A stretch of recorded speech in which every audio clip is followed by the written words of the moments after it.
Hi, it's me again with Corel tips and tricks. Just yesterday, I made a video on this, and I stated if maybe I did or did if I was going to do a lot of these, I would make a hotkey for the intersect tool, so I don't have to go select this and then go up to intersect and intersect that letter.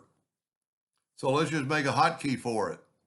Let's go to Tools, Options, Customization, and it needs to be on Show All Items.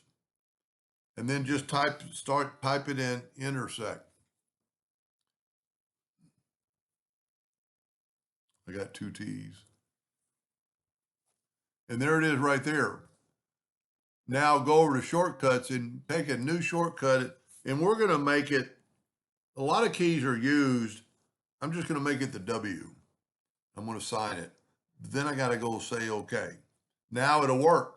So now I can select this. Instead of going up here and hitting it, I can just hit the W.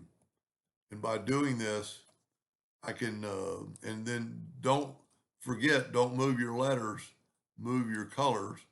And this way you could do this a lot faster and just move the color.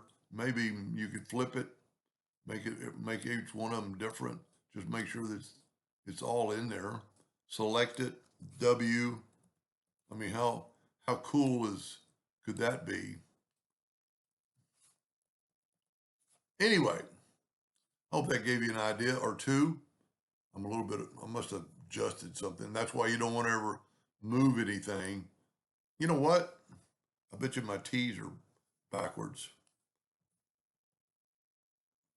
Look at that. The T's were just that far off.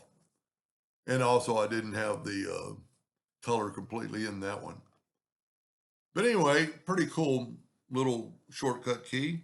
Hope that helped. Thank you for watching.